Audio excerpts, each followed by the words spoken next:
Welcome to Naren academy. ವಿದ್ಯಾರ್ಥಿಗಳೇ, ವಿವಿಧ ಸ್ಪರ್ಧಾತ್ಮಕ ಪರೀಕ್ಷೆಗಳಿಗೆ ಉಪಯೋಗ ಆಗ್ತವಂತೆ ಪಾಲಿಟಿ ಕ್ಲಾಸ್ ಅಂತಂದರೆ ಯಾವುದೇ ಸ್ಪರ್ಧಾತ್ಮಕ ಪರೀಕ್ಷೆ ಇರಲಿ, ಅಲ್ಲಿ ನಿಮಗೆ ಶಾಸಕಾಂಗ, ಕಾರ್ಯಾಂಗ ಮತ್ತು ನ್ಯಾಯಾಂಗ ಸಂವಿಧಾನಬದ್ಧವಾಗಿ ಲೋಕಸಭೆಗೆ ಏನು ಅಧಿಕಾರ ಇದೆ, ರಾಜ್ಯಸಭೆಗೆ ಏನು ಅಧಿಕಾರ ಇದೆ, ಪಾರ್ಲಿಮೆಂಟ್ ಅಂದರೆ ಏನು, ಈ ವಿಷಯಗಳು ನಮ್ಮ ಸಂವಿಧಾನಬದ್ಧವಾಗಿ ಶಾಸಕಾಂಗ ಆಯಿತು. ಕಾರ್ಯಾಂಗ ಪ್ರಧಾನಮಂತ್ರಿಯವರ ನೇತೃತ್ವದಲ್ಲಿ ಅಂತೇಳಿದರೆ ಕಾರ್ಯಾಂಗದ ಮುಖ್ಯಸ್ಥರು ಯಾರು? ಪ್ರಧಾನಮಂತ್ರಿ. ಅವರ ನೇತೃತ್ವದಲ್ಲಿ ಯಾವ ರೀತಿಯಲ್ಲಿ ಅಧಿಕಾರ ಇದೆ ಅನ್ನೋದು ಅಧ್ಯಯನ ಮಾಡಿದ್ದೇವೆ. ಅದರ ಭಾಗವಾಗಿ ಮೂರನೇ ಹಂತ ನ್ಯಾಯಾಂಗದಲ್ಲಿ ಸುಪ್ರೀಂ ಕೋರ್ಟ್, ಹೈಕೋರ್ಟಿನ ಅಡಿಯಲ್ಲಿ ಬರುವಂಥ ನ್ಯಾಯ ಪ್ರಕ್ರಿಯೆ ಏನಿದೆ, ಆ ನ್ಯಾಯ ಪ್ರಕ್ರಿಯೆ ನಂತರ ಸುಪ್ರೀಂ ಕೋರ್ಟ್ ಕೆಲಸಗಳೇನು, ಇವತ್ತಿನ ಪಾಠದ ವಿಷಯ ಸುಪ್ರೀಂ ಕೋರ್ಟ್. ಇಲ್ಲಿ ಒಂದು ಟೈಟಲ್ ಕೊಟ್ಟಿದೆ ನೋಡಿ, ಪ್ರಜಾಪ್ರಭುತ್ವದ ಕಾವಲುಗಾರ ಮತ್ತು ವ್ಯವಸ್ಥೆಯ ರಚನೆ. ಪ್ರಜಾಪ್ರಭುತ್ವವನ್ನು ಕಾವಲುಗಾರ ಅಂತೇಳಿ ಸುಪ್ರೀಂ ಕೋರ್ಟಿಗೆ ಯಾಕೆ ಹೇಳ್ತಾರೆ? ನಮ್ಮ ಯಾವುದೇ ಕಾಯ್ದೆ ಕಾನೂನುಗಳನ್ನು, ಸಂವಿಧಾನ ತಿದ್ದುಪಡಿಗಳನ್ನು ಮಾಡಿದಾಗ, ಮತ್ತೊಂದು ರಾಷ್ಟ್ರಪತಿಗಳಿಗೆ ಸೈನ್ ಹೋದಾಗ ಅಲ್ಲಿ ರಾಷ್ಟ್ರಪತಿಗಳದ್ದು ಕಾನೂನುಬದ್ಧವಾಗಿದೆ ಅಂತ ಅವರೆಲ್ಲ ಸಲಹೆ ಕೂಡ ಕೊಡ್ತಾರೆ. ಅವರು ಇದು ಸಂವಿಧಾನಬದ್ಧ ಕೇಳಲಿಕ್ಕೆ ಅಧಿಕಾರ ಇದೆ ರಾಷ್ಟ್ರಪತಿಗಳಿಗೆ. ಕೇಳಿದಾಗ ಹಾಗಾಗಿ ಇವರು ಪ್ರಜಾಪ್ರಭುತ್ವ ಕಾವಲುಗಾರ ಅಂತ ಹೇಳ್ಬೋದು. ಇವ್ರ ಬಗ್ಗೆ ಪ್ರಶ್ನೆ ಬರ್ತದೆ. ಏನೇನಂತ ನೋಡ್ತಾ ಹೋಗುವ ಒಂದೊಂದಾಗಿ. ಓಕೆ, ನಾವು ಈ ಹಿಂದೆ ಹೈಕೋರ್ಟ್ ಓದುವಾಗ ಅಧೀನ ನ್ಯಾಯಾಲಯಗಳು, ಜಿಲ್ಲಾ ಸೆಷನ್ ನ್ಯಾಯಾಲಯ, ಈಗಾಗಲೇ ನಾವು ಅದನ್ನು ಓದಿದ್ದೇವೆ ಅಲ್ವಾ? ಹೈಕೋರ್ಟ್ ಬಗ್ಗೆ ಓದುವಾಗ ಈಗಾಗಲೇ ಅಧ್ಯಯನ ಮಾಡಿದ್ದೇವೆ. ಅಧೀನ ನ್ಯಾಯಾಲಯಗಳು, ಜಿಲ್ಲಾ ಸೆಷನ್ ನ್ಯಾಯಾಲಯದಲ್ಲಿ ಅಲ್ಲಿ ಎರಡು ರೀತಿಯಲ್ಲಿ, ಒಂದು ಸಿವಿಲ್ ಮತ್ತು ಯಾವುದು ಕ್ರಿಮಿನಲ್, ಅಂದರೆ ಸೆಷನ್ ಕೋರ್ಟ್ ಅಂತಲೂ ಹೇಳ್ತಾರೆ. ಅಲ್ಲಿ ತೀರ್ಮಾನ ಆದ ವಿಷಯಗಳನ್ನು ನಾವು ಉಚ್ಚ ನ್ಯಾಯಾಲಯ ಅಂದರೆ ಹೈಕೋರ್ಟ್ ಇಲ್ಲಿಯ ತೀರ್ಮಾನ ನಮಗೆ ಸಮಾಧಾನ ತರಲಿಲ್ಲ ಅಂದರೆ ಇಲ್ಲಿ ನೋಡ್ತೇವೆ, ಇಲ್ಲಿಗೆ ಕೇಳ್ತೇವೆ. ಇಲ್ಲಿ ಕೊಟ್ಟು ತೀರ್ಮಾನವು ನಮಗೆ ಸಮಾಧಾನ ತರಲಿಲ್ಲ, ಸಮಾಧಾನ ಅಂತ ಹೇಳಿದರೆ ನಮಗೆ ಅನ್ಯಾಯ ಆಗಿದೆ ಅಂತ ಅನಿಸ್ತದೆ ನಮಗೆ. ಬಟ್ ಏನಿದ್ರು ತೀರ್ಮಾನ ಮಾಡೋದು ನ್ಯಾಯಾಲಯಗಳಲ್ವಾ? ನೀವು ಮೇಲ್ಮನೆ ಮಾಡಲಿಕ್ಕೆ ಇನ್ನೊಂದು ಅವಕಾಶ ಇದೆ, ಅದು ಸುಪ್ರೀಂ ಕೋರ್ಟ್. ಈ ರೀತಿಯ ಭಾರತದ ಪ್ರಜೆಗಳು ಯಾವುದೇ ವಿಷಯಕ್ಕೆ ಸಂಬಂಧಪಟ್ಟ ಹಾಗೆ ಅವರಿಗೆ ಕೆಳ ಹಂತದಿಂದಲೇ ಮೇಲೆ ಹೋಗುವಂಥದ್ದು. ಅದು ಕಾನೂನು ಮಾಡಿದವರು ಇರ್ಬೋದು, ಸಾಮಾನ್ಯ ಜನತೆ ಇರ್ಬೋದು, ಅಧಿಕಾರಿಗಳಿರ್ಬೋದು, ಎಲ್ಲರಿಗೂ ಅನ್ವಯಿಸುವಂಥದ್ದು ಇದೇ ಹಂತ. ಫಸ್ಟು ಅಧೀನ ನ್ಯಾಯಾಲಯದಲ್ಲಿ ಹೋಗಬೇಕು ಯಾವುದೇ ಪ್ರಕರಣ, ನಂತರ ಉಚ್ಚ ನ್ಯಾಯಾಲಯ ಅಂದರೆ ಹೈಕೋರ್ಟಿಗೆ ಹೋಗ್ತದೆ, ಹೈಕೋರ್ಟಿನ ತೀರ್ಮಾನ ಸಮಾಧಾನ ಅಂದರೆ ಸುಪ್ರೀಂ ಕೋರ್ಟಿಗೆ ಹೋಗ್ತದೆ. 3 ಹಂತ. ಇದ್ರ ಹೊರತಾಗಿಯೂ ಕೆಲವು ಏನಿದೆ ಅಂತ ಹೇಳಿದ್ರೆ, ಸುಪ್ರೀಂ ಕೋರ್ಟಿಗೆ ನಮ್ಮ ದೇಶದ ಒಂದು ಪ್ರಜೆಯ ಯಾವುದೇ ಹಕ್ಕುಗಳನ್ನು ಕಸಿದಾಗ ಕೂಡ ಅದನ್ನು ಕಾಪಾಡುವಂಥ ಕೆಲಸ ಮಾಡ್ತದೆ. ಇದು ತುಂಬ ಪ್ರಶ್ನೆ ಬರ್ತದೆ, ಇದು ನೋಡ್ತಾ ಹೋಗುವ. ಇದು ವ್ಯವಸ್ಥೆ ನಮ್ಮದು. ಎಷ್ಟನೇ ವಿಧಿ ಅಂತ ಹೇಳಿದರೆ 141ನೇ ವಿಧಿ. ಓಕೆ, ಭಾರತವು ಸಮಗ್ರ ಮತ್ತು ಏಕೀಕೃತ ನ್ಯಾಯಾಂಗ ವ್ಯವಸ್ಥೆಯನ್ನು ಹೊಂದಿದೆ. 140ನಲ್ಲಿ ಕೊಟ್ಟಿದ್ದಾರೆ ಏಕೀಕೃತ. ಲಾಸ್ಟ್ ಟೈಮ್ ಹೇಳಿದೆ ನಿಮಗೆ, ಇಡೀ ಭಾರತದಲ್ಲಿ ಇದೇ ಪ್ರಕರಣ ಇರುವಂಥದ್ದು, ಅಂದರೆ ಇದೇ ರೀತಿ ಹಂತ ಇರುವಂಥದ್ದು. ಯಾವುದೇ ನೀವು ರಾಜ್ಯಕ್ಕೆ ಹೋದರೆ, ಉದಾಹರಣೆಗಾಗಿ ನಿಮಗೆ ಹೇಳೋದಾದರೆ ಬೆಸ್ಟ್ ಪಾಯಿಂಟ್ ಅಂತ ಹೇಳಿದರೆ, ನೀವೀಗ ಯಾವುದೋ ಒಂದು ಪ್ರವಾಸದಲ್ಲಿ ಮಹಾರಾಷ್ಟ್ರಕ್ಕೆ ಹೋದ್ರಿ ಅಂತ ಇಟ್ಕೊಳ್ಳುವ. ಮಹಾರಾಷ್ಟ್ರದ ಯಾವುದೋ ಒಂದು ಊರಿಗೆ ಅಲ್ಲಿ ಒಂದು ಆಕ್ಸಿಡೆಂಟ್ ಆದರೆ ಅದು ಅಲ್ಲಿಂದಲೇ ಪ್ರಾರಂಭ ಆಗ್ತದೆ. ಆ ಊರು ಯಾವ ಊರಲ್ಲಿ ಆಕ್ಸಿಡೆಂಟ್ ಆಗಿದೆ ಅಲ್ಲಿಂದಲೇ ಪ್ರಕರಣ ಹೋಗಿ ಅಲ್ಲಿ ಹೈಕೋರ್ಟು, ಅಲ್ಲಿ ಸುಪ್ರೀಂ ಕೋರ್ಟಿಗೆ ಮತ್ತೆ ಹೋಗುವಂಥದ್ದು ಅದು. ಸೊ ಅದು ನಾವು ಇಲ್ಲಿ ಮಾಡ್ತೇವೆ ಅಂತ ಆಗೋದಿಲ್ಲ. ಸೊ ಕೆಳ ಹಂತದಿಂದಲೇ ಮೇಲೆ ಹೋಗುವಂಥದ್ದು. ಅದೇ ನಿಮ್ಮ ಆಸ್ತಿಗೆ ಸಂಬಂಧಪಟ್ಟದ್ದು ಬೇರೆ ಬೇರೆ ವಿಷಯಗಳಿದ್ದರೆ, ಎಲ್ಲಿ ಪ್ರಕರಣ ಆಗಿದೆ, ಯಾವ ಊರಲ್ಲಿ ಆಗಿದೆ, ಆ ಕೆಳ ಹಂತದ ನ್ಯಾಯಾಲಯಕ್ಕೆ ಹೋಗೋದು. ಭಾರತದ ಯಾವುದೇ ಭಾಗದಲ್ಲಿ ನೀವು ವಾಸಿಸಿದರೆ, ಎಲ್ಲಿ ಘಟನೆ ಆಗಿದೆ, ಎಲ್ಲಿ ಅಪರಾಧ ಆಗಿದೆ, ಅಥವಾ ನಿಮ್ಮ ವ್ಯವಹಾರಗಳು ಎಲ್ಲಿದೆ, ಅಲ್ಲಿಂದಲೇ ಪ್ರಾರಂಭ ಆಗುವಂಥದ್ದು. ಸೊ ಕೆಳ ಹಂತ, ಕೆಳದಿಂದ ಹೈಕೋರ್ಟಿಂದ ಸುಪ್ರೀಂ ಕೋರ್ಟ್ವರೆಗೆ ಹೋಗುವಂಥದ್ದು ಏಕೀಕೃತ ವ್ಯವಸ್ಥೆ ಇಡೀ ಭಾರತದಲ್ಲಿ. ಇದು ಭಾಳ ಅದ್ಭುತವಾಗಿದೆ. ಸೊ ನೋಡೋ ಮುಂದೆ ಏನಾಗ್ತದೆ. ಸೊ ಇಲ್ಲಿ ಮುಖ್ಯ ನ್ಯಾಯಮೂರ್ತಿ ಎಷ್ಟು ಜನ ನಮ್ಮ ಸುಪ್ರೀಂ ಕೋರ್ಟಲ್ಲಿ ಜಡ್ಜಸ್ ಇದ್ದಾರೆ ಅಂತ ಪ್ರಶ್ನೆ ಬಂದಾಗ ನೋಡಿ ವಿದ್ಯಾರ್ಥಿಗಳು, ಇದು ಪ್ರಶ್ನೆ ಬರ್ತದೆ ತುಂಬ. ನಮ್ಮ ಸುಪ್ರೀಂ ಕೋರ್ಟ್ನಲ್ಲಿ ಎಷ್ಟು ನ್ಯಾಯಮೂರ್ತಿಗಳಿದ್ದಾರೆ ಈಗ ಪ್ರೆಸೆಂಟ್ ಅಂದರೆ 33. ಅದರಲ್ಲಿ ಒಬ್ಬರು CJI ಅಂತ ಕೊಟ್ಟಿದ್ದೇನೆ, ಚೀಫ್ ಜಸ್ಟಿಸ್ ಆಫ್ ಇಂಡಿಯಾ, ಮುಖ್ಯ ನ್ಯಾಯಮೂರ್ತಿಗಳು. ಸೊ ಅವರನ್ನು ಒಳಗೊಂಡಂತೆ ಎಷ್ಟು ಆಗ್ತದೆ ಅಂತ ಹೇಳಿದ್ರೆ ನೋಡಿ, ಇಲ್ಲಿ 33 + 1, ಸೊ 34. ನಿಮಗೆ ಪ್ರಶ್ನೆ 3 ಆಗ್ತದೆ ಅಲ್ಲಿ. ಅವರನ್ನು ಹೊರತುಪಡಿಸಿ ಎಷ್ಟಿದ್ದಾರೆ ಅಂದರೆ 33 ಬರೀರಿ. ಅವರು ಒಳಗೊಂಡಂತೆ ಎಷ್ಟು ಜನ ಸಂಖ್ಯೆ ಇದ್ದಾರೆ ಅಂತ ಹೇಳಿದ್ರೆ 34 ಬರೀರಿ ಆನ್ಸರ್. ಅದು ಒಂದು ಪ್ರಶ್ನೆ ಆಗ್ತದೆ. ಸೊ ಈ ರೀತಿ ಇಲ್ಲಿ 2 ಬೈಪ್ರಿಕ್ಷನ್ ಆಯಿತು. ಭಾಳ ಅದ್ಭುತವಾಗಿದೆ.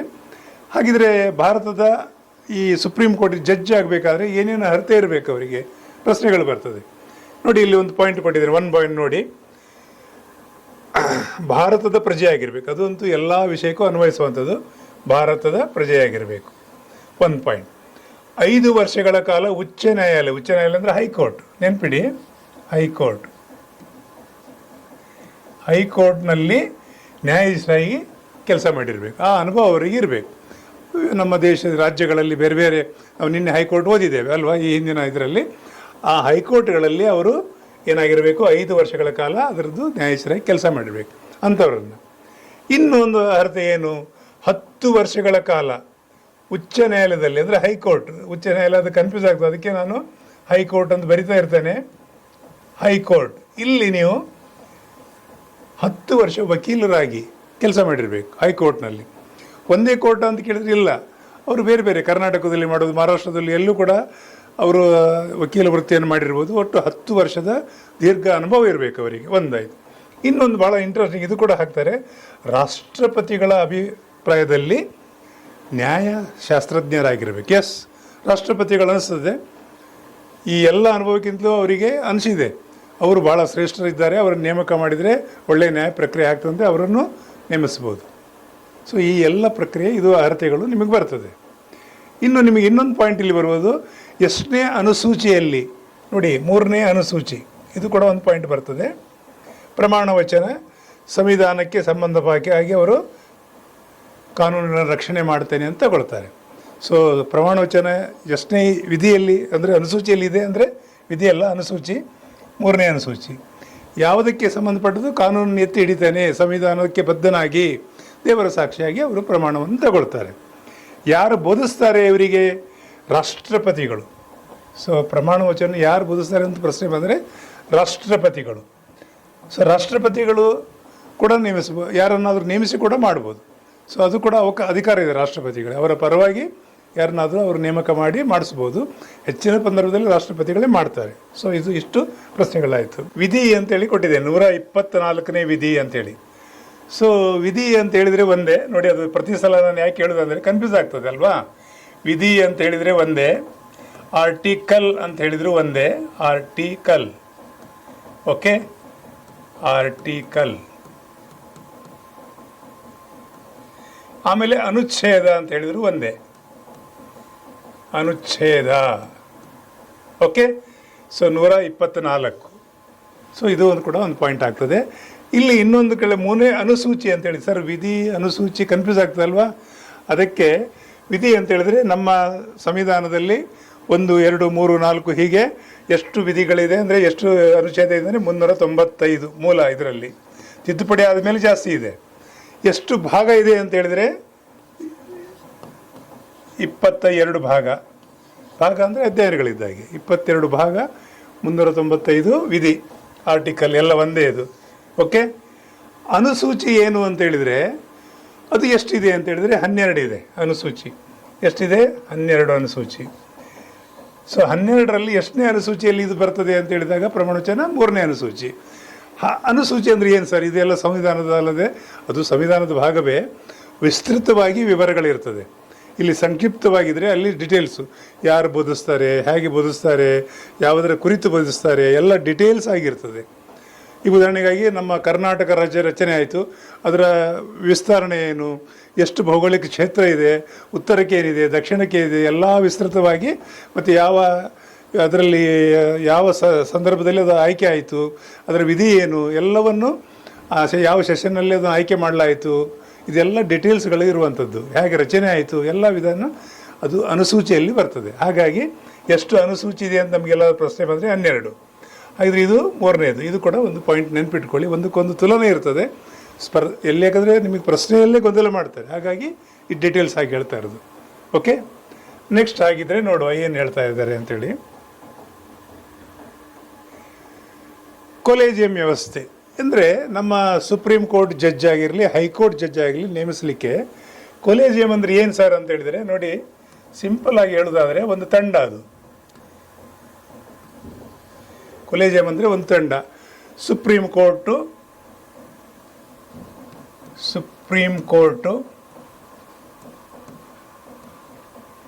CJI chief justice of India plus 3 ಜನ ಸೀನಿಯರ್, 3 ಅಥವಾ 4 ಜನ ಸೀನಿಯರ್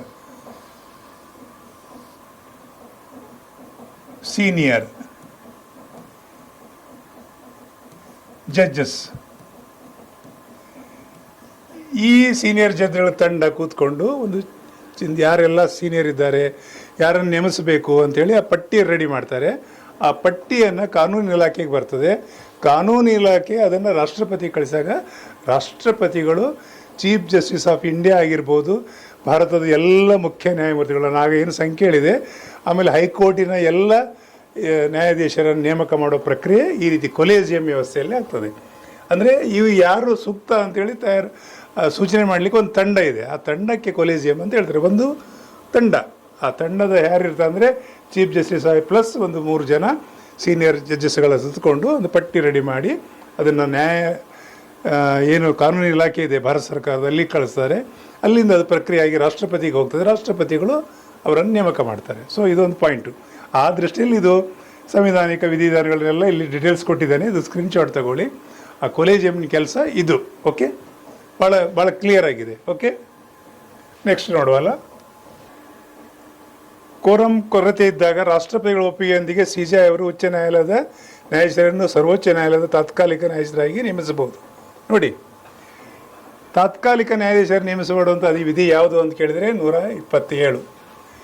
128 ಏನು ಹೇಳ್ತದೆ ಅಂತೇಳಿ ಎಲ್ಲರೂ ಪ್ರಶ್ನೆ ಬಂದರೆ, ನಿವೃತ್ತ ನ್ಯಾಯಾಧೀಶರ ಹಾಜರಾತಿ. ರಾಷ್ಟ್ರಪತಿಗಳ ಪೂರ್ವಾನುಮತಿಯೊಂದಿಗೆ CJI ಅವರು ನಿವೃತ್ತ ಸರ್ವೋಚ್ಚ ಉಚ್ಚ ನ್ಯಾಯಾಲಯದ ನ್ಯಾಯಾಧೀಶರ ಕಲಾಪಗಳಲ್ಲಿ ಭಾಗವಹಿಸಬಹುದು. ನೋಡಿ, ಈ ಒಂದು ಭಾಗವಹಿಸಲಿಕ್ಕೆ ಅವಕಾಶ ಕೊಡುವಂಥ ಒಂದು ವಿಧಿ ಇದು. ಆಮೇಲೆ 224 ಏನು ಹೇಳ್ತದೆ ಅಂದರೆ, ಉಚ್ಚ ನ್ಯಾಯಾಲಯಗಳಲ್ಲಿ ತಾತ್ಕಾಲಿಕ ನ್ಯಾಯಾಧೀಶರು ಬಾಕಿ ಉಳಿದಿರೋ ಪ್ರಕರಣಗಳನ್ನು ಇತ್ಯರ್ಥಪಡಿಸಲು ನಿವೃತ್ತ ನ್ಯಾಯಾಧೀಶರನ್ನು ತಾತ್ಕಾಲಿಕ ನೇಮಕ ಅಂದರೆ ಟೆಂಪ್ರರಿಯಾಗಿ ನೇಮಕ ಮಾಡಲಿಕ್ಕೆ ಒಂದು ಅವಕಾಶ ಇದೆ.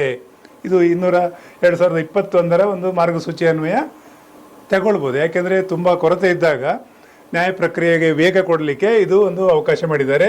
ಯಾವುದು ಅಂದರೆ 224A ಇದು ಒಂದು ಪಾಯಿಂಟ್ ಆಗಿ ಬರ್ತದೆ, ನೆನ್ಪಿಟ್ಕೊಳ್ಳಿ. ಮತ್ತೆ ಹೇಳೋದು ವಿಧಿ ಆರ್ಟಿಕಲ್ ಎಲ್ಲ ಒಂದೇ. ಓಕೆ,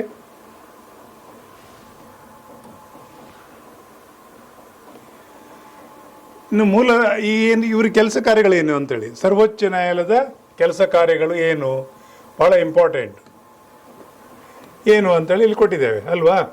ಪಾಯಿಂಟು ಅಧಿಕಾರಗಳು ಏನೇನಿದೆ ಅಂತೇಳಿದರೆ, ಮೂಲ ನ್ಯಾಯಾಧಿಕಾರ ಅಂದರೆ ನಮಗೆ ಏನು ಒಂದು ಮೂಲಭೂತ ಹಕ್ಕುಗಳನ್ನು ಕೊಟ್ಟಿದ್ದಾರೆ, ಅದರ ಹನನ ಆದಾಗ ಈ ಸುಪ್ರೀಂ ಕೋರ್ಟು ಆ ಕೆಲಸವನ್ನು ಮಾಡ್ತದೆ. ಆಮೇಲೆ ಸಲಹಾ ನ್ಯಾಯಾಧಿಕಾರ ಸಲಹೆಯನ್ನು ಕೊಡ್ತದೆ. ಯಾವುದೇ ಒಂದು ನಮ್ಮ ಕಾಯ್ದೆ ಕಾನೂನುಗಳನ್ನು ರಚನೆ ಆದಾಗ ಅದು ಸಂವಿಧಾನಬದ್ಧವಿದೆಯಾ ಇಲ್ವಾ ಅನ್ನೋದು ಪರಾಮರ್ಶನೆ ಮಾಡಿ ಸಲಹೆ ಸೂಚನೆ ಕೊಡುವಂಥದ್ದು. ಸರ್ಕಾರಕ್ಕೆ ನೀತಿ ಅಂದರೆ ಕೆಲವು ವಿಷಯಗಳನ್ನು ಸಲಹೆ ಕೊಡುವಂಥದ್ದು ಕಾನೂನಾತ್ಮಕವಾಗಿ ಈ ಕೆಲಸವನ್ನು ಮಾಡ್ತದೆ. ಆಮೇಲೆ 132, 134 ಮೇಲ್ಮನವಿ ನ್ಯಾಯಾಧಿಕಾರ ಏನು ಹೇಳ್ತದೆ ಇದು. ಸೊ ಕೆಳ ಹಂತದಲ್ಲಿ ನಾವು ಈಗಾಗಲೇ ನಾವು 3 ಹಂತ ನೋಡಿದ್ದೇವೆ. ಜಿಲ್ಲಾ ಸತ್ರ ನ್ಯಾಯಾಲಯದಲ್ಲಿ ಆದಂಥ ಪ್ರಕರಣ ಹೈಕೋರ್ಟಿಗೆ ಹೋಗ್ತದೆ, ಹೈಕೋರ್ಟಿನಿಂದ ಸುಪ್ರೀಂ ಕೋರ್ಟ್ ಬರ್ತದೆ. ಅಲ್ಲಿ ಮೇಲ್ಮನವಿ ಬಂದದ್ದು ಚರ್ಚೆ ವಿಮರ್ಶೆ ಎಲ್ಲವನ್ನು ಕೇಳಿಕೊಂಡು ಆಮೇಲೆ ತೀರ್ಮಾನ ಕೊಡುವಂಥ ಕೆಲಸ ಮಾಡ್ತದೆ ಅಲ್ವಾ ಮೇಲ್ಮನವಿ. ಆಮೇಲೆ ರಿಟ್ಗಳು ಹೇಗೆ ನಾವು ಹೈಕೋರ್ಟಲ್ಲಿ ಕೂಡ ರಿಟ್ ನೋಡಿದ್ದೇವೆ. ರಿಟ್ ಡೀಟೇಲ್ಸ್ ಹೇಳ್ತೇನೆ ಯಾವ್ಯಾವುದು ಅಂತೇಳಿ. ಈ ರಿಟ್ ಕೂಡ ಹೊರಡಿಸುವಂಥದ್ದು. ರಿಟ್ ಅಂತ ಹೇಳಿದ್ರೆ ಏನು, ಒಂದು ಆರ್ಟಿಕಲ್ ಯಾವುದು 32. ಓಕೆ, ರಿಟ್ ಅಂದರೆ ಒಂದು ಲೀಗಲ್ ಡಾಕ್ಯುಮೆಂಟ್. ಅದು ಜಡ್ಜಸ್ ಮಾತ್ರ ಹೊರಡಿಸ್ತಾರೆ. ಸುಪ್ರೀಂ ಕೋರ್ಟ್ ಜಡ್ಜು, ಹೈಕೋರ್ಟು, ಅದರ ಅಧಿಕಾರ ಕೂಡ ಅವರಿಗಿದೆ. ಅದು ಯಾವ ಸಂದರ್ಭದಲ್ಲಿ ಏನೇನು ಅಂತೇಳಿ ಮುಂದಿನ ಇದರಲ್ಲಿ ನಿಮಗೆ ಹೇಳಲಿಕ್ಕೆ ಬಯಸ್ತೇನೆ. ಓಕೆ, ಸೊ ಏನೇನು ಇವರು ಕೆಲಸಗಳನ್ನು ನಿರ್ವಹಿಸ್ತಾರೆ ಅಂತ ಹೇಳಿದರೆ, ಕೇಂದ್ರ ಸರ್ಕಾರದ ವಿರುದ್ಧ ಅಥವಾ ರಾಜ್ಯಗಳು ರಾಜ್ಯದ ವಿರುದ್ಧ ರಾಜ್ಯ, ಆಮೇಲೆ ಹೊರತಾದವು ಸಂವಿಧಾನ ಪೂರ್ವದ ಒಪ್ಪಂದಗಳು, ನದಿ, ಇಂಥದ್ದೆಲ್ಲ ವಿವರಣೆಗಳನ್ನು ಇವರು ಮಾಡಲಿಕ್ಕಿಲ್ಲ ಅಂತೇಳಿ ಒಂದು. ಸಲಹಾ ನ್ಯಾಯಾಧಿಕಾರ ಸಾರ್ವಜನಿಕ ಮಹತ್ವದ ಕಾನೂನು ಅಥವಾ ವಾಸ್ತವಿಕ ಪ್ರಶ್ನೆಗಳ ಕುರಿತು ರಾಷ್ಟ್ರಪತಿಗಳು ಸರ್ವೋಚ್ಚ ನ್ಯಾಯಾಲಯದ ಸಲಹೆಯನ್ನು ಕೇಳಬಹುದು. ಸೊ ರಾಷ್ಟ್ರಪತಿಗಳು ಸಲಹೆಯನ್ನು ಕೇಳ್ತಾರೆ ಯಾವುದೇ ವಿಷಯಕ್ಕೆ. ಒಂದು ಕಾಯ್ದೆಯ ಕಾನೂನುಗಳನ್ನು ರೂಪಿಸಿದ ಮೇಲೆ ಇದು ಸೂಕ್ತವಾಗಿದೆ ಅಂತೇಳಿ ಸಲಹಾ ರೂಪದಲ್ಲಿ ಅವರದನ್ನು, ಆದರೆ ಅದನ್ನು ಅನುಷ್ಠಾನ ಮಾಡಬೇಕಂತಿಲ್ಲ, ಸಲಹಾ ರೂಪದಲ್ಲಿ ತಗೊಳ್ಳಿಕ್ಕೆ ಅವಕಾಶ ಇದೆ. ಆ ಕೆಲಸವನ್ನು ಇಲ್ಲಿ ಹೇಳಿದೆ. ಒಂದು ಪಾಯಿಂಟು ರಿಟ್ ಅಧಿಕಾರಿಗಳು ಅಂತ ಹೇಳಿದೆ. ಎಷ್ಟು ರಿಟ್ಗಳನ್ನು, ರಿಟ್ಗಳು ನಾನು ಹೇಳಿದೆ ಎಷ್ಟು ಬಗೆ ಅಂತ ಹೇಳಿದರೆ, ಇಲ್ಲಿ ಮೂಲಭೂತ ಹಕ್ಕುಗಳ ರಕ್ಷಕ. ಸೊ ನಮಗೆ ಏನು ಸಂವಿಧಾನ ಮೂಲಭೂತ ಹಕ್ಕುಗಳನ್ನು ಕೊಟ್ಟಿದೆ, ಅದನ್ನು ರಕ್ಷಣೆ ಮಾಡಲಿಕ್ಕೆ ಹಲವಾರು ರಿಟ್ಗಳಿದೆ. ಅದರಲ್ಲಿ 5 ರಿಟ್ ಪ್ರಮುಖ, 10 ಹಲವಾರಿಲ್ಲ, 5 ಇರುವಂಥದ್ದು. ಸಾರಿ, ಈ 5 ರಿಟ್ಗಳನ್ನು ಹೇಬಿಯಸ್ ಕಾರ್ಪಸ್, ಡೀಟೇಲ್ಸ್ ಮತ್ತೆ ಹೇಳ್ತೇನೆ, ಮ್ಯಾಂಡಮಸ್, ಆಮೇಲೆ ಪ್ರೊವಿಷನ್, ಕೂ ವಾರಂಟು ಅಂಥೇಳಿ, ಸರ್ಸಿರಿಯೋ, ಒಟ್ಟು ಈ 5 ಬಗೆಯ ರಿಟ್ಗಳನ್ನು ಇವರು ಸುಪ್ರೀಂ ಕೋರ್ಟ್ನವ್ರು ಹೊರಡಿಸ್ತಾರೆ. ಅದೇ ರೀತಿ ಹೈಕೋರ್ಟು ಹೊರಡಿಸ್ತದೆ. ಯಾಕೆ ಅಂತ ಹೇಳಿದ್ರೆ, ನಮ್ಮ ಪ್ರಜಾಪ್ರಭುತ್ವ ವ್ಯವಸ್ಥೆಯಲ್ಲಿ ಏನು ಮೂಲಭೂತ ಹಕ್ಕುಗಳನ್ನು ಕೊಟ್ಟಿದ್ದಾರೆ, ವ್ಯಕ್ತಿಗತವಾಗಿರ್ಬೋದು, ಸಾರ್ವಜನಿಕವಾಗಿ ಕೆಲವು ಹಕ್ಕುಗಳಿರ್ತದೆ, ಕರ್ತವ್ಯಗಳಿರ್ತದೆ. ಅಂಥ ಸಂದರ್ಭದಲ್ಲಿ ಅದು ಹನನ ಆದಾಗ ಅವರು ಪ್ರಶ್ನೆ ಮಾಡಿ ಅದನ್ನು ಒಂದು ರಕ್ಷಣೆ ಮಾಡುವಂಥ ಕೆಲಸ ಇರ್ತದೆ. ಡೀಟೇಲ್ಸ್ ನಾವು ಮುಂದೆ ಸ್ಲೈಡಲ್ಲಿ ಹೇಳ್ತೇನೆ. ಸೊ ಯಾವುದೇ ಒಂದು ಮೇಲ್ಮನವಿ, ಈಗ ನಮ್ಮಲ್ಲಿ ನಾನು ಹೇಳಿದಾಗೆ 3 ಹಂತದ ಒಂದು ಕಾಯ್ದೆ ಕಾನೂನು ವ್ಯವಸ್ಥೆ ಇದೆ. ಕೆಳ ಹಂತದಿಂದ ನೀವು ಹೈಕೋರ್ಟಿಗೆ ಹೋಗ್ತೀರಿ, ಹೈಕೋರ್ಟಿಂದ ಸುಪ್ರೀಂ ಕೋರ್ಟಿಗೆ ಬಂದಾಗ ಆ ಎಲ್ಲ ಪ್ರಕರಣಗಳನ್ನು ಅವರು ತೀರ್ಮಾನ ಮಾಡಿ ಅದರಲ್ಲಿ ಏನು ಅವರ ಚರ್ಚೆಗೆ ಬರ್ತದೆ ಅಲ್ಲಿಗೆ ಸುಪ್ರೀಂ ಕೋರ್ಟಿಗೆ ಆ ವಿಷಯ, ಅವರು ಅದನ್ನು ವಿಮರ್ಶೆ ಮಾಡಿಕೊಂಡು ಅಂತಿಮ ತೀರ್ಮಾನ ಕೊಡ್ತಾರೆ. ಸೊ ಮೇಲ್ಮನವಿ ಕೆಳಗೆ ಹಂತದಿಂದ ಹೈಕೋರ್ಟಿಗೆ ಹೋದರೆ, ಹೈಕೋರ್ಟಿಂದ ಸುಪ್ರೀಂ ಕೋರ್ಟ್ ಆಗ ಅಲ್ಲಿ ಆ ತೀರ್ಪುಗಳನ್ನು ಕೊಡುವಂಥ ಕೆಲಸ ಆಗ್ತದೆ. ಇನ್ನೊಂದು ವಿಶೇಷ ಮೇಲ್ಮನವಿ, ಭಾರತದ ಯಾವುದೇ ನ್ಯಾಯಾಲಯ ಅಥವಾ ಟ್ರಿಬ್ಯುನಲ್ ತೀರ್ಪಿನ ವಿರುದ್ಧ ಮೇಲ್ಮನವಿ. ಈಗ ಒಂದು ಟ್ರಿಬ್ಯುನಲ್ ಅಂತ ಹೇಳಿದರೆ ನ್ಯಾಯಮಂಡಳಿ ಇದೆ ಅಂತ ತಿಳ್ಕೊಳ್ವ. ಆ ನ್ಯಾಯಮಂಡಳಿ ಒಂದು ತೀರ್ಮಾನ ಕೊಟ್ಟಿದೆ, ಆ ತೀರ್ಮಾನ ನಮಗೆ ಸಮಾಧಾನ ಇಲ್ಲ ಅಂತ ಹೇಳಿದರೆ ಅದನ್ನು ನಾವು ಸುಪ್ರೀಂ ಕೋರ್ಟಲ್ಲಿ ಮತ್ತೆ ನಾವು ಹೋಗ್ಬೋದು ಅಲ್ಲಿಗೆ. ಈ ಎಲ್ಲ ಕೆಲಸಗಳನ್ನು ಮಾಡ್ತದೆ. ಇದಕ್ಕೆ ಸಂಬಂಧಪಟ್ಟ ಆರ್ಟಿಕಲ್ ಯಾವುದು ಅಂದರೆ ಅದೇ ಆರ್ಟಿಕಲ್ ವಿಧಿ ಎಲ್ಲ ಒಂದೇ 136. ಮತ್ತು ಈ ವಿಧಿಗಳನ್ನು ಈ ಕ್ರಿಮಿನಲ್ ಮತ್ತು ಸಿವಿಲ್ ಕೇಸುಗಳು ಕೂಡ ನಾವು ಸುಪ್ರೀಂ ಕೋರ್ಟ್ನಲ್ಲಿ ಏನು ಮಾಡ್ಬೋದು, ಮೇಲ್ಮನವಿ ಸಲ್ಲಿಸ್ಬೋದು. ಯಾರಿಗೆ ಆಗಿರಲಿ, ಹೈಕೋರ್ಟ್ ಕೊಟ್ಟ ತೀರ್ಮಾನ ಸಮಾಧಾನ ಆಗಲಿಲ್ಲ ಅಂದರೆ ನೀವು ಸುಪ್ರೀಂ ಕೋರ್ಟಲ್ಲಿ ಅಲ್ಲಿಗೆ ಹೋಗಲಿಕ್ಕೆ ಅವಕಾಶ ಇದೆ. ಈ ಎಲ್ಲ ವಿಷಯಗಳು ಆರ್ಟಿಕಲ್ಗಳು ನೆನಪಿಟ್ಕೊಳ್ಳಿ, ನಿಮಗೆ ಸಹಕಾರಿಯಾಗ್ತದೆ. ಸೊ ಆಗ ಹೇಳಿದಾಗೆ ನೋಡಿ ವಿದ್ಯಾರ್ಥಿಗಳೇ, 5 ಬಗೆಯ ರಿಟ್ ಕೆಲಸ ಏನೆಂದರೆ, ಹೇಬಿಯಸ್ ಕಾರ್ಪಸ್, ಅಕ್ರಮವಾಗಿ ಬಂಧಿತನಾದ ವ್ಯಕ್ತಿಯನ್ನು ನ್ಯಾಯಾಲಯದ ಮುಂದೆ ಹಾಜರುಪಡಿಸಲು ಈ ಕೆಲಸವನ್ನು. ಸೊ ಈ ಕೆಲಸವನ್ನು ಯಾವುದು ಹೇಬಿಯಸ್ ಕಾರ್ಪಸ್. ಮ್ಯಾಂಡಮಸ್ ಪರಮಾಜ್ಞೆ ಅಂತೇಳಿ, ಇದೇನು ಅಂತ ಹೇಳಿದರೆ, ಸಾರ್ವಜನಿಕ ಅಧಿಕಾರಿಗಳು ಅಥವಾ ಕೆಳ ನ್ಯಾಯಾಲಯಗಳು ತಮ್ಮ ಕರ್ತವ್ಯಗಳನ್ನು ವಿಫಲವಾದಾಗ ಆ ಕಾರ್ಯ ಮಾಡಲು ಆದೇಶಿಸುವುದು. ಎಸ್, ನಾನು ಹಿಂದೆ ಒಂದ್ಸಲ ಹೇಳಿದೆ, ಯಾವುದೇ ಒಂದು ವ್ಯವಸ್ಥೆ ಕೆಲಸ ಮಾಡಲಿಲ್ಲ, ಆ ಕೆಲಸ ಮಾಡದೇ ಇದ್ದಾಗ ಏನು ಮಾಡ್ತಾ ಇದ್ದೀರಿ ನೀವು, ಆ ಕೆಲಸ ಯಾಕೆ ಮಾಡ್ತಾ ಇಲ್ಲ, ಮಾಡಿ ಆ ಕೆಲಸವನ್ನು ಅಂತ ಹೇಳುವಂಥ ಈ ಆದೇಶವನ್ನು ಕೊಡೋದೇ ಮ್ಯಾಂಡಮಸ್. ಇದು ಕೂಡ ಒಂದು ನೆನಪಿಟ್ಕೊಳ್ಳಿ. ಇಲ್ಲಿ ಇನ್ನೊಂದು ಪ್ರೊವಿಷನ್ ಅಂತೇಳಿ, ಪ್ರೊಹಿಬಿಷನ್, ಇದು ಕೂಡ ಒಂದು ರಿಟ್ಟು. ನಾನು ಆಗ ಹೇಳಿದಾಗೆ ರಿಟ್ ಅಂತ ಹೇಳಿದರೆ ಒಂದು ಲೀಗಲ್ ಡಾಕ್ಯುಮೆಂಟ್, ಅದನ್ನು ಹೊರಡಿಸುವಂಥ ಅಧಿಕಾರ ಹೈಕೋರ್ಟ್ ಮತ್ತು ಸುಪ್ರೀಂ ಕೋರ್ಟಿಗೆ ಮಾತ್ರ ಇರುವಂಥದ್ದು, ಅದು ಹೊರಡಿಸ್ತದೆ. ಏನಾಗಿದೆ, ಕೆಳ ನ್ಯಾಯಾಲಯಗಳು ಅಥವಾ ನ್ಯಾಯಾಲಯದ ಮಂಡಳಿಗಳು ತಮ್ಮ ಅಧಿಕಾರ ವ್ಯಾಪ್ತಿಯನ್ನು ಮೀರಿದಾಗ, ನಾನು ಆಗ ಹೇಳಿದಾಗೆ ಬೇರೆ ಬೇರೆ ಮಂಡಳಿಗಳಿದೆ, ಅವರು ಏನಾದ್ರು ತೀರ್ಪು ಕೊಟ್ಟಿದ್ದನ್ನು ಅದು ಮೀರಿದಾಗ, ತಮ್ಮ ವ್ಯಾಪ್ತಿಯನ್ನು ಮೀರಿ ತೀರ್ಮಾನ ಕೊಟ್ಟಾಗ ಅದಕ್ಕೂ ಕೂಡ ಅದು ನಿಷೇಧ ಮಾಡಿ, ಅದು ಸ್ಟಾಪ್ ಮಾಡಿ ಅಂತ ಹೇಳುವಂಥ ಒಂದು ಇದು ಟ್ರಿಟ್ ಇದೆ. ಇನ್ನು ಸರ್ಸಿರಿಯೋ, ಇದು ಒಂದು ಕೂಡ ಒಂದು ಕೆಳ ನ್ಯಾಯಾಲಯವು ವಿಚಾರಣೆ ನಡೆಸಿದ ಪ್ರಕರಣದ ದಾಖಲೆಗಳನ್ನು ಪರಿಶೀಲನೆಗಾಗಿ, ನೋಡಿ ಕೆಳ ನ್ಯಾಯಾಲಯದ ಯಾವುದೇ ಒಂದು ತೀರ್ಮಾನ ಕೊಟ್ಟು ಅದು ದಾಖಲೆಗಳಿದೆಯಲ್ಲ, ದಾಖಲೆ ಪರಿಶೀಲನೆಗೆ ಮೇಲೆ ಕಳಿಸಿಕೊಡಿ ಅಂತ ಕೇಳುವಂಥದ್ದು ಸರ್ಸಿರಿಯೋ. ಕೂ ವಾರಂಟು ಏನಿದು, ಸಾರ್ವಜನಿಕ ಕಚೇರಿಯನ್ನು ಅನಧಿಕೃತವಾಗಿ ಹೊಂದಿರುವ ವ್ಯಕ್ತಿಯನ್ನು ಆ ಹುದ್ದೆಯನ್ನು ಪಡೆಯಲು ಯಾವ ಅಧಿಕಾರ ಇದೆ ಎಂದು ಪ್ರಶ್ನಿಸುವುದು. ಇದು ಇಂಟ್ರೆಸ್ಟಿಂಗ್ ಇದೆ. ಏನು ಇಂಟ್ರೆಸ್ಟಿಂಗ್ ಅಂತ ಹೇಳಿದರೆ, ನಿಮಗೆ ಒಂದು ಎಕ್ಸಾಂಪಲ್ ಹೇಳ್ಬೋದು ಇದು ಹೇಗೆ ಅಂತೇಳಿ. ಯಾರನ್ನು ಒಂದು ನೇಮಕ ಮಾಡಿದರು ಸರ್ಕಾರ, ಆ ಅರ್ಹತೆ ಅವರಿಗೆ ಇದೆಯಾ, ಆ ಅರ್ಹತೆ ಇದ್ದೇ ಕೊಟ್ಟಿದ್ದೀರಾ ಅಂತ ಪ್ರಶ್ನೆ ಮಾಡುವಂಥದ್ದು ಇಲ್ಲಿ ಸಾಧ್ಯತೆ ಇದೆ. ಅದು ಈ ಕೂ ವಾರಂಟು ಕೆಲಸ.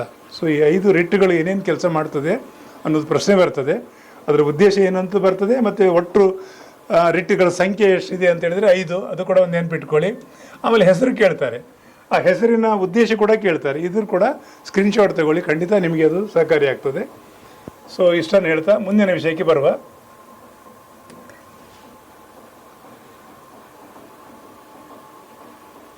ಇಲ್ಲಿ ವಿಧಿ 142 ಭಾಳ ಕ್ಲಿಯರ್ ಇದೆ. ವಿಧಿ ಅಂದರೂ ಒಂದೇ, ಆರ್ಟಿಕಲ್ ಅಂದರೂ ಒಂದೇ, ಅನುಚ್ಛೇದ ಅಂದರೂ ಒಂದೇ. ಸಂಪೂರ್ಣ ನ್ಯಾಯ, ತನ್ನ ಮುಂದೆ ಬಾಕಿ ಇರುವ ಯಾವುದೇ ಪ್ರಕರಣದಲ್ಲಿ ಸಂಪೂರ್ಣ ನ್ಯಾಯ ಒದಗಿಸಲು ಅಗತ್ಯವಾದ ಯಾವುದೇ ಆದೇಶ ಹೊರಡಿಸುವ ಒಂದು ಭಾರತಾದ್ಯಂತ ಜಾರಿಗೊಳ್ಳುತ್ತದೆ. ಅವರಿಗೆ ತಮ್ಮ ಮುಂದೆ ಬರುವಂಥ ಯಾವುದೇ ವಿಷಯ ಅದು ಭಾರತಾದ್ಯಂತ ಅನುಷ್ಠಾನ ಮಾಡಲಿಕ್ಕೆ ಹೊರಡಿಸುವಂಥ ಒಂದು ಈ 142ನೇ ವಿಧಿಗೆ ಇದೆ. ಇದು ಸುಪ್ರೀಂ ಕೋರ್ಟ್ ಮಾಡ್ತದೆ. ದಾಖಲೆಗಳ ನ್ಯಾಯಾಲಯ, ಸರ್ವೋಚ್ಚ ನ್ಯಾಯಾಲಯದ ತೀರ್ಪುಗಳನ್ನು ಮತ್ತು ದಾಖಲೆಗಳನ್ನು ಶಾಶ್ವತ ಸ್ಮರಣೆಗಾಗಿ ಇಡಲಾಗುತ್ತದೆ. ಇದು ಏನು ಅಂತ ಹೇಳಿದರೆ, ಯಾವುದೇ ಹಂತದ ನ್ಯಾಯಾಲಯ ಕೊಟ್ಟ ತೀರ್ಮಾನಗಳನ್ನು ಅದು ದಾಖಲೆಯಾಗಿ ಇಡ್ತಾ ಹೋಗ್ತದೆ. ಅದು ಒಂದು ರೆಫರೆನ್ಸ್, ಮುಂದಿನ ಇದಕ್ಕೆ ಕೇಸ್ ಸ್ಟಡಿಯಾಗಿ ಎಲ್ಲಾದರೂ ತೀರ್ಮಾನ ಕೊಡುವಾಗ ರೆಫರೆನ್ಸ್ ಆಗಿ ಇಡಬೇಕದು. ಆ ರೀತಿ ಒಂದು ದಾಖಲೆಗಳು ಇರ್ತದೆ. ಇಂಥ ಕೋರ್ಟಲ್ಲಿ ಇಂಥ ತೀರ್ಮಾನ ಕೊಟ್ಟಿದ್ದರು, ಅದು ನ್ಯಾಯಸಮ್ಮತವಾಗಿತ್ತು ಅನ್ನೋದು ಪ್ರಕರಣವನ್ನು ಉಲ್ಲೇಖಿಸಲಿಕ್ಕೆ ಸಹಕಾರಿಯಾಗ್ತದೆ. ಆ ರೀತಿ ಎಲ್ಲ ಕೆಲಸಗಳು, ದಾಖಲೆಗಳನ್ನು ತನ್ನ ಸಿಸ್ಟಮ್ಯಾಟಿಕ್ ಆಗಿ ಇಡುವಂಥ ಕೆಲಸ ಕೂಡ ಇದು ಮಾಡ್ತದೆ ಸುಪ್ರೀಂ ಕೋರ್ಟ್. ಇದು ಕೂಡ ಮತ್ತು ಅದು ಪ್ರಕರಣ ಭಾಳ ಅಂದರೆ ಅಂಥದನ್ನೆಲ್ಲ ಇಟ್ಟಿದ್ದು ಮುಂದೆ ಅದು ಉಪಯೋಗ ಆಗ್ತದೆ. ಸೊ ಈ ದೃಷ್ಟಿಯಲ್ಲಿ ಕೂಡ ಆರ್ಟಿಕಲ್ ಯಾವುದು ಅಂದರೆ 129. ಇದು ಕೂಡ ಒಂದು ನಿಮಗೆ ಬರ್ತದೆ ಒಂದು ಪ್ರಶ್ನೆಯಾಗಿ. ಮುಂದೆ ನೋಡುವ. ಸೊ ಇವರಿಗೆ ಈಗ ನೋಡಿ, ಯಾವಾಗಲೂ ನಾವು ಹೇಳಿದಾಗೆ ಪ್ರಜಾಪ್ರಭುತ್ವದಲ್ಲಿ ಒಂದು ಅದ್ಭುತ ವ್ಯವಸ್ಥೆ ಏನು ಅಂತ ಹೇಳಿದರೆ, ಎಷ್ಟೇ ದೊಡ್ಡ ವ್ಯಕ್ತಿ ಇರಲಿ, ರಾಷ್ಟ್ರಪತಿ ಇರಲಿ, ಉಪರಾಷ್ಟ್ರಪತಿ ಇರಲಿ, ಪ್ರಧಾನಿಗಾದರೆ ಅಲ್ಲಿ ಏನಿದೆ ಅಂತ ಹೇಳಿದರೆ ಬಹುಮತವನ್ನೇ ಸಾಬೀತುಪಡಿಸುವಂಥದ್ದು ಇದ್ದರೆ, ಬಾಕಿ ಎಲ್ಲ ಅಧಿಕಾರ, ಪರಮಾಧಿಕಾರ ಹೊಂದವರಿಗೆ ಏನಾದರೂ ಸಂವಿಧಾನಿಕ ವಿರುದ್ಧವಾದ ಕೆಲಸಗಳನ್ನು ಮಾಡಿದರೆ ಆ ವ್ಯಕ್ತಿಯನ್ನು ಆ ಕೆಲಸದಿಂದ ವಜಾ ಮಾಡೋದು ಹೇಗೆ ಅನ್ನೋದು ಪ್ರಶ್ನೆ.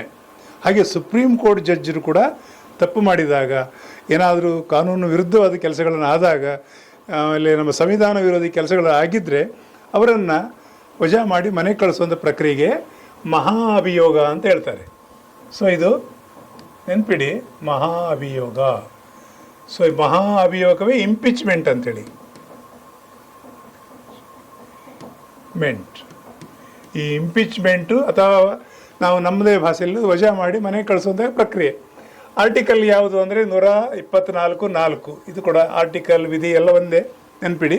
ಓಕೆ, ಹಾಗಿದ್ರೆ ಏನು ಪ್ರಕ್ರಿಯೆ ಆಗ್ತದೆ ಅಂತ ಹೇಳಿದ್ರೆ, ಈಗ ಯಾವುದೇ ಒಂದು ಸುಪ್ರೀಂ ಕೋರ್ಟಿನ ನ್ಯಾಯಾಧೀಶರು ಒಂದು ತಪ್ಪು ಮಾಡಿದ್ದಾರೆ ಅಂತ ಅನಿಸಿದಾಗ ಅಲ್ಲಿ ಜನತಾ ನ್ಯಾಯಾಲಯ, ನಾನು ಪ್ರತಿ ಪದ ಹೇಳುವಂಥದ್ದು, ನಮ್ಮ ಜನತಂತ್ರದಲ್ಲಿ ಲೋಕಸಭೆ, ರಾಜ್ಯಸಭೆಯಲ್ಲಿ ಇವು ಜನತಾ ನ್ಯಾಯಾಲಯದಾಗಿ ಕೆಲಸ ಮಾಡ್ತದೆ. ಹಾಗೆ ಜನತಂತ್ರ, ಜನರಿಂದ ಜನರಿಗಾಗಿ ಜನರ ಸರ್ಕಾರ.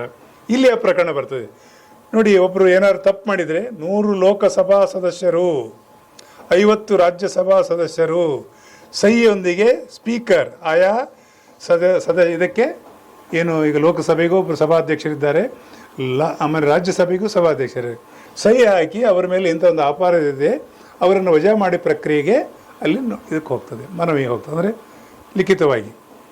ಆಮೇಲೆ ಆರೋಪಗಳ ತನಿಖೆಯಾಗಿ 3 ಸದಸ್ಯರ ಸಮಿತಿ ರಚನೆ ಆಗ್ತದೆ. ಈ ಥರ ಹೋದಾಗ ನ್ಯಾಯಾಧೀಶರನ್ನು ಮುಖ್ಯ ನ್ಯಾಯಮೂರ್ತಿ ಒಳಗೊಂಡಂತೆ ಇನ್ನೊಬ್ಬರು ಶ್ರೇಷ್ಠ ನ್ಯಾಯಾಧೀಶರು ಇರ್ತಾರೆ, ಯಾರೇ ಇರ್ಬೋದು. ಇವರನ್ನು ನೀವು ಆರೋಪಗಳನ್ನು 3 ಸದಸ್ಯರ ತಂಡವನ್ನು ಇಟ್ಕೊಂಡು ತನಿಖೆ ಮಾಡಿಸ್ತಾರೆ. ಸಾಬೀತಾದ ದುರ್ವರ್ತನೆ ಸಾಬೀತಾದರೆ ಆಮೇಲೆ ಅದು ಸದನಕ್ಕೆ ಬರ್ತದೆ. ಎಲ್ಲಿ? ಜನತಾ ನ್ಯಾಯಾಲಯ. ಹೇಳಿದಾಗೆ ನ್ಯಾಯಾಲಯ ಅಂದರೆ ಯಾವುದು? ಲೋಕಸಭೆ, ರಾಜ್ಯಸಭೆ. ಲೋಕಸಭೆ, ರಾಜ್ಯಸಭೆ ಇಲ್ಲಿಗೆ ಬರ್ತದೆ. ಇಲ್ಲಿ 2/3 ಮೆಜಾರಿಟಿಯಲ್ಲಿ ಅಂದರೆ ಹಾಜರಿದ್ದ, ನೋಡಿ ಅದೊಂದು ಪ್ರಶ್ನೆ ಆಗ್ತದೆ. ಹಾಜರಿದ್ದ ಸಂಖ್ಯೆ ನೋಡಿ, ಹಾಜರಿದ್ದು ಮತ ಚಲಾಯಿಸಿದ ಒಟ್ಟು ಸದಸ್ಯರು, ಅದು ಭಾಳ ಇಂಪಾರ್ಟೆಂಟ್. ಈ ಸದಸ್ಯರಲ್ಲಿ 2/3 ಅದು ಮೆಜಾರಿಟಿಯಲ್ಲಿ ಪಾಸ್ ಆಗಬೇಕು. ಎಸ್, ಇವರನ್ನು ವಜಾ ಮಾಡಿ ಕಳಿಸ್ಬೋದು ಅಂತ ಹೇಳಿದಾಗ ಅವ್ರ ಕೆಲಸ ಹೋಗ್ತದೆ. ಇನ್ನು ಮನೆಯಲ್ಲಿ ಕೂತ್ಕೊಳ್ಳಿ. ಯಾಕೆ ಅಂತ ಹೇಳಿದರೆ, ಜನತೆಯಲ್ಲಿ ದೊಡ್ಡ ಹುದ್ದೆಯನ್ನು ಅವರಿಗೆ ನಾವು ಸಸ್ಪೆಂಡು ಮತ್ತೊಂದು ಹೀಗೆ ಅಪರಾಧಿಗಳನ್ನಾಗಿ ನೋಡೋದಲ್ಲ. ಅವ್ರ ಕೆಲಸ ತೆಗೆದೇ ಒಂದು ನೀವು ಇನ್ನು ಮನೆಯಲ್ಲಿ ಕೂತ್ಕೊಳ್ಳಿ ಸಾಕು ಅಂತ ಹೇಳಿದಾಗ ಈ ಪ್ರಕ್ರಿಯೆ ನಡೆಯೋದು ಎಲ್ಲಿ ಅಂದರೆ ಜನತಾ ನ್ಯಾಯಾಲಯ. ಜನತಾ ನ್ಯಾಯಾಲಯ ಅಂದರೆ ಲೋಕಸಭೆ, ರಾಜ್ಯಸಭೆಯಲ್ಲಿ. ಸೊ ಇಲ್ಲಿ ಸದಸ್ಯರು ಓಕೆ ಮಾಡಬೇಕು, ಫಸ್ಟ್ ಸಹಿ ಹಾಕಿ ಒಂದು ಇದಾಗಬೇಕು.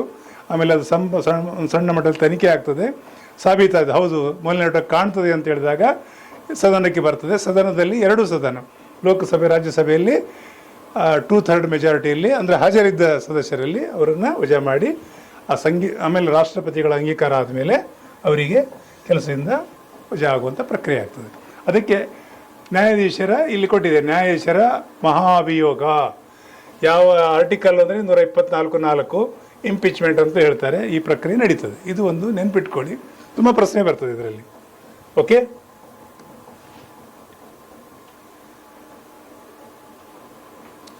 ಸಂವಿಧಾನ ಅಂತಿಮ ರಕ್ಷಕ. ಎಸ್, ಹೌದಲ್ವಾ?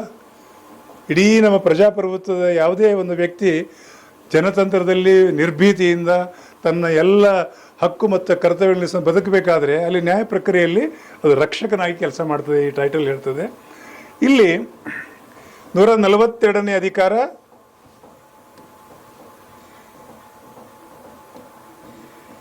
142ನೆಯ ವಿಧಿಯಡಿಯಲ್ಲಿ ಸಂಪೂರ್ಣ ನ್ಯಾಯ ಇವರು ಕೊಡುವಂಥ ಅಧಿಕಾರ ಇದೆ. ಇಷ್ಟು ಜನತೆಗೆ ನ್ಯಾಯ ಕೊಡುವಂಥ ಪ್ರಕ್ರಿಯೆ ನಡೀತದೆ ಅಂತ ಅಂಕಿ ಸಂಖ್ಯೆ ಕೊಟ್ಟಿದ್ದಾರೆ. ಸರ್ವೋಚ್ಚ ನ್ಯಾಯಾಲಯವು ಕೇವಲ ವಿಧಿಗಳ ಪಟ್ಟಿಯಲ್ಲ, ಇದು ಭಾರತೀಯ ಪ್ರಜಾಪ್ರಭುತ್ವದ ತೂಕವನ್ನು ಹತ್ತಿರುವ ಒಂದು ಜೀವಂತ ಆಧಾರ ಸ್ತಂಭ. ಎಸ್, ಹೌದಲ್ವಾ? ನಮ್ಮ ಎಲ್ಲ ರಕ್ಷಣೆ ಮಾಡುವಂಥ ನಮ್ಮ ಏನು ಜನತಂತ್ರದಲ್ಲಿ ಜನರ ರಕ್ಷಣೆ ಮಾಡುವಂಥ ಸಂಪೂರ್ಣ ಅಧಿಕಾರ ಯಾರಲ್ಲಿದೆ ಅಂದರೆ ಸುಪ್ರೀಂ ಕೋರ್ಟಲ್ಲಿದೆ. ಇಷ್ಟು ಅಧಿಕಾರ ಸುಪ್ರೀಂ ಕೋರ್ಟಲ್ಲಿದೆ. ಇದು ತುಂಬ ಪ್ರಶ್ನೆಗಳು ಬರ್ತದೆ, ಖಂಡಿತ ನಿಮಗೆ ಸಹಕಾರಿ ಆಗ್ತದೆ. ಸೊ ಮುಂದೆ ನೋಡುವಲ್ಲ. ಸೊ ವಿದ್ಯಾರ್ಥಿಗಳೇ, ಏನು ನಾನು ಪ್ರಥಮ ಹಂತದಲ್ಲಿ ಪಾಲಿಟಿ ಕ್ಲಾಸಸ್ಸಲ್ಲಿ ಶಾಸಕಾಂಗ, ಕಾರ್ಯಾಂಗ ಮತ್ತು ನ್ಯಾಯಾಂಗದ ಭಾಗವಾಗಿ ಸುಪ್ರೀಂ ಕೋರ್ಟ್ವರೆಗೆ ಏನು ಇವತ್ತು ಪಾಠ ಆಗಿದ್ದೇವೆ, ಇದು ತುಂಬ ನಿಮಗೆ ಸಹಕಾರಿ ಆಗ್ತದೆ. ಪಾಲಿಟಿಗೆ ಇನ್ನೂ ಕೆಲವು ವಿಷಯಗಳಿದೆ, ಅದು ನಾನು ಮತ್ತೆ ವಿಡಿಯೋ ಮಾಡಿ ಹಾಕ್ತೇನೆ. ನಮ್ಮ ಈ ಒಂದು ಕೋರ್ಸ್ ಇದೆಯಲ್ಲ, ನಮ್ಮದು ಕೋರ್ಸ್ ಹೆಸರು ಏನು ಅಂತ ಹೇಳಿದರೆ ಫೌಂಡೇಶನ್ ಕೋರ್ಸ್.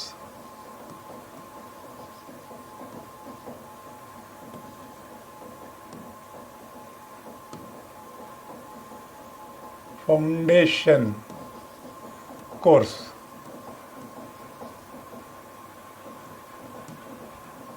ಒಂದು ಕೋರ್ಸ್ ಇದೆ.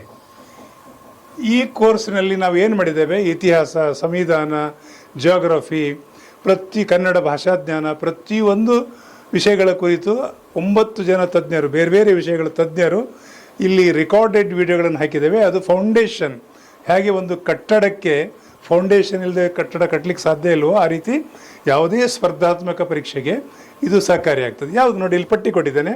ಕೇಂದ್ರ ಸರ್ಕಾರದಿರ್ಬೋದು, ರಾಜ್ಯ ಸರ್ಕಾರದಿರ್ಬೋದು, ಯಾವುದೇ ಸ್ಪರ್ಧಾತ್ಮಕ including railway, banking, SSC, MTS, UPSC, civil service, ಆಮೇಲೆ ಕರ್ನಾಟಕ ಸರ್ಕಾರದಲ್ಲಿ ಇರುವಂಥ ವಿವಿಧ ಹುದ್ದೆಗಳು, ಇದೆಲ್ಲದಕ್ಕೂ ನಮ್ಮ ಫೌಂಡೇಶನ್ ಕೋರ್ಸನ್ನು ನಾವು ಯಾವ ರೀತಿಯ ತರಬೇತಿ ಕೊಡ್ತಾ ಇದ್ದೇವೆ, ನಮ್ಮ ಕನ್ನಡ ನಾಡಿನ ವಿದ್ಯಾರ್ಥಿಗಳು ಯಾವ ರೀತಿ ಉಪಯೋಗಿಸ್ಕೊಳ್ಬೋದು ಅಂತ ಹೇಳಲಿಕ್ಕೆ ಬಯಸ್ತೇನೆ. ಇದಕ್ಕೆಲ್ಲ ಹೆಲ್ಪ್ ಆಗ್ತದೆ. ಇದು ಸ್ಕ್ರೀನ್ಶಾಟ್ ತಗೊಳ್ಳಿ, ಈ ಎಲ್ಲ ಎಕ್ಸಾಮ್ಗೆ ಹೆಲ್ಪ್ ಆಗ್ತದೆ. ಇನ್ನೊಂದು ವಿಷಯ ಅಂದರೆ, ಇತ್ತೀಚೆಗೆ ಕೃಷಿ ಅಧಿಕಾರಿಗಳ ಹುದ್ದೆಯನ್ನು ಕರೆದಿದ್ದಾರೆ, BSc ಅಗ್ರಿ. ಸೇಮ್ ಅದಕ್ಕೂ ಕೂಡ ಈ ನಾನು ಹೇಳಿದ ಫೌಂಡೇಶನ್ ಕೋರ್ಸು ಕೂಡ ಸಹಕಾರಿ ಆಗ್ತದೆ. ಯಾಕೆಂದರೆ ಪೇಪರ್ ಎರಡು ಒಟ್ಟು 3 ಪೇಪರ್ ಇದೆ, ಅದರಲ್ಲಿ 2 ಪೇಪರು ಈ ಕೋರ್ಸ್ ಹೆಲ್ಪ್ ಆಗ್ತದೆ. ಒಂದು ಕನ್ನಡ ಭಾಷಾಜ್ಞಾನದ್ದು ಪೇಪರು, ಇನ್ನೊಂದು ಸಾಮಾನ್ಯ ಪತ್ರಿಕೆಯಲ್ಲಿ ಇದೆಲ್ಲ ವಿಷಯ ಬರ್ತದೆ, ಅವರಿಗೂ ಕೂಡ ಹೆಲ್ಪ್ ಆಗ್ತದೆ. ಸೊ ಹೇಗೆ ಕಲಿತಾ ಇದ್ದೇವೆ, ಯಾವ ರೀತಿ ನಮ್ಮ ಪ್ರಯೋಗ ತಗೊಳ್ಬೋದು ಇದು ಅಂತೇಳಿ ಹೇಳಲಿಕ್ಕೆ ಬಯಸ್ತೇನೆ. ನೋಡಿ, ನಾವು 3 ಹಂತದಲ್ಲಿ ಕೊಟ್ಟಿದ್ದೇವೆ. ಹೇಗೆ? ಸೊ ನಾವು ಇದುವರೆಗೆ ಹೇಳಿದ ಎಲ್ಲ ಫೌಂಡೇಶನ್ ಕೋರ್ಸ್ ವಿಡಿಯೋನ ರೆಕಾರ್ಡ್ ಮಾಡಿ ನಾವು ಯೂಟ್ಯೂಬಲ್ಲಿ ಹಾಕ್ತಾ ಇದ್ದೇವೆ. ಏನು ಮಾಡ್ತಾ ಇದ್ದೇವೆ? ರೆಕಾರ್ಡ್ ಮಾಡಿ ಯೂಟ್ಯೂಬಲ್ಲಿ ಒಬ್ಬ ವಿದ್ಯಾರ್ಥಿಗೆ ಎಲ್ಲ ಈ ಫೌಂಡೇಶನ್ ಕೋರ್ಸ್ ವಿಡಿಯೋ ಇದರಲ್ಲಿ ಲಭ್ಯ ಆಗ್ತದೆ. ಸರ್, ಅಲ್ಲಿ ಯೂಟ್ಯೂಬಲ್ಲಿ ಆ್ಯಡ್ ಬಂದು ತುಂಬ ನಮಗೆ ರಗರೆ ಆಗ್ತದೆ, ಕರ್ಕರೆ ಆದಾಗ ಆಗ್ತದೆ ಅಂತ ಹೇಳಿದರೆ ಇನ್ನೊಂದು ಅವಕಾಶವನ್ನು ಕೊಟ್ಟಿದೆ. ನಮ್ಮದೇ ಒಂದು ಸ್ವಂತ ಆ್ಯಪ್ ಇದೆ, ನರೇನ್ ಅಕಾಡೆಮಿ. ಗೂಗಲ್ ಪ್ಲೇಸ್ಟೋರಿಗೆ ಹೋಗಿ ಡೌನ್ಲೋಡ್ ಮಾಡ್ಕೊಳ್ಳಿ. ತುಂಬ ಸಾಂಕೇತಿಕವಾದ ಒಂದು ಫೀಸ್ ಇದೆ, ಕೇವಲ 2,000 ರೂಪಾಯಿ. ಕೋರ್ಸ್ ಹೆಸರದೇ ಯಾವುದು ಹೇಳಿದ್ದು ನಾನು? Foundation course. ಇದನ್ನು ಪರ್ಚೇಸ್ ಮಾಡಿದರೆ ಈ ಎಲ್ಲ ವಿಡಿಯೋಗಳು ಅದಕ್ಕೆ ಲಭ್ಯ ಆಗ್ತದೆ. ಮುಂದಿನ 1 ವರ್ಷದವರೆಗೆ 1 ವರ್ಷ ಆ ವಿಡಿಯೋ ಲಭ್ಯ ಆಗ್ತದೆ.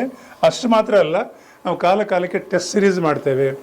ಆಮೇಲೆ ಯಾವುದೇ ಒಂದು ಸ್ಪರ್ಧಾತ್ಮಕ ಪರೀಕ್ಷೆಗೆ ನೋಟಿಫಿಕೇಷನ್ ಹೊಡಿಸಿದ್ರೆ ಅದ್ರ ಮಾಹಿತಿಯನ್ನು ಕೊಡ್ತೇವೆ. ಯಾಕಂದರೆ ನಮ್ಮ ಆ್ಯಪಲ್ಲಿ ಎಲ್ಲರ ಹೆಸರು ದಾಖಲೆ ಆಗಿರ್ತದಲ್ಲ, ಕಾಲಕ್ಕೆ ಎಲ್ಲ ಮಾಹಿತಿಗಳನ್ನು ಕೊಡ್ತದೆ. ಸೊ ಅಷ್ಟು ಮಾತ್ರ ಅಲ್ಲ, ಭಾಳ ಅದ್ಭುತವಾದ ಕೆಲಸ ಈ ಆ್ಯಪ್ ಮುಖಾಂತರ ತಾವು ಪಡ್ಕೊಳ್ಬೋದು ಅಂತ ಹೇಳ್ತಾ, ಇನ್ನೊಂದು ವಿಷಯ ಮತ್ತೆ ಯಾವುದಾಗಿದ್ರೆ ವ್ಯವಸ್ಥೆ, ಇನ್ನು ಕೆಲವರಿಗೆ ಸರಿ ವಿಡಿಯೋ ಮತ್ತೊಂದೆಲ್ಲ ನೋಡಿ ನಮಗೆ ಕಲಿಯೋದು ಕಷ್ಟ, ಏನಿದ್ರು ಆಫ್ಲೈನ್ ಇದ್ದರೆ ಏನಾದರೂ ವ್ಯವಸ್ಥೆ ಇದ್ದರೆ ಹೇಳಿ, ಅದು ನಮಗೆ ಭಾಳ ಹೆಲ್ಪ್ ಆಗ್ತದೆ ಅಂತ ಹೇಳಿದರೆ ಅದಕ್ಕೂ ಕೂಡ ವ್ಯವಸ್ಥೆ ಇದೆ. ನಮ್ಮ ಉಡುಪಿ ಜಿಲ್ಲೆ ಬ್ರಹ್ಮಾವರದಲ್ಲಿ SMS ಕಾಲೇಜ್, ಭಾಳ ಒಂದು ಹೆಸರುವಾಸಿ ಇದು, saint Mary's Syrian college. SMS ಅಂತಲೇ ಹೆಸರುವಾಸಿ, SMS ಈ ಕಾಲೇಜಿನಲ್ಲಿ ಒಂದು ಸ್ಟಡಿ ಸೆಂಟರ್ ಮಾಡಿದ್ದೇವೆ, SMS IAS KS study centre, second floor, hall number 24. ಇಲ್ಲಿ ನಾವು ಅಲ್ಪಾವಧಿ ಮತ್ತು ದೀರ್ಘಾವಧಿ ಬೇರೆ ಬೇರೆ ತರಬೇತಿಗಳನ್ನು ಹಾಕ್ಕೊಂಡಿದ್ದೇವೆ. ಇಲ್ಲಿ ನೀವು ಆಫ್ಲೈನಲ್ಲಿ ತರಬೇತಿ ಪಡಿಬೋದು. ನಮ್ಮ ಎಲ್ಲ ಸಂಪನ್ಮೂಲ ವ್ಯಕ್ತಿಗಳು ಬಂದು ತರಬೇತಿಯನ್ನು ಕೊಠಡಿಯಲ್ಲಿ ಕೂತ್ಕೊಂಡು ಚಂದದಲ್ಲಿ ಕಲೀಲಿಕ್ಕೆ ಅವಕಾಶ ಇದೆ. ಸೊ 3 ಹಂತದ ಅವಕಾಶಗಳನ್ನು ಕೊಟ್ಟಿದ್ದೇವೆ. ಇಷ್ಟನ್ನು ಹೇಳ್ತಾ ನಿಮಗೆ ಏನಾದರೂ ಮಾಹಿತಿ ಬೇಕಾದರೆ ನಮ್ಮದೊಂದು ಕಚೇರಿ ಇದೆ ಬ್ರಹ್ಮಾವರದಲ್ಲೇ, ಶ್ರೀ ಲಕ್ಷ್ಮೀ ಆರ್ಕೇಡ್, ಅಡ್ರೆಸ್ ಎಲ್ಲ ಕೊಟ್ಟಿದ್ದೇನೆ, ಸತ್ಯನಾಥ್ ಸ್ಟೋರ್ ಹತ್ರ ಬನ್ನಿ. ಬೆಳಿಗ್ಗೆ 10ರಿಂದ 1 ಗಂಟೆ, ಸಂಡೇ ಟು ಸಂಡೇವರೆಗೆ ನಾನು ಕಚೇರಿಯಲ್ಲಿ ಇರ್ತೇನೆ. ನಾನು ಇಲ್ಲಿದ್ದರೂ ನಮ್ಮ ಇನ್ನೊಬ್ಬರು ಸ್ನೇಹಿತರು ಇರ್ತಾರೆ, ಖಂಡಿತ ನಿಮಗೆಲ್ಲ ಮಾಹಿತಿ ಕೊಡ್ತಾರೆ. ಇಲ್ಲಿ ಫೋನ್ ನಂಬರ್ ಕೂಡ ಕೊಟ್ಟಿದ್ದೇನೆ ಮತ್ತು ನಮ್ಮ ವೆಬ್ಸೈಟ್ ಕೂಡ ಕೊಟ್ಟಿದ್ದೇನೆ. ಹೆಚ್ಚಿನ ಮಾಹಿತಿಗಾಗಿ ಭೇಟಿ ಕೊಡಿ. ಇಷ್ಟು ಹೇಳ್ತಾ ಮುಂದಿನ ಸಲ ಇನ್ನೊಂದು ವಿಷಯ ತಗೊಂಡು ಬರ್ತೇನೆ. Thank you very much.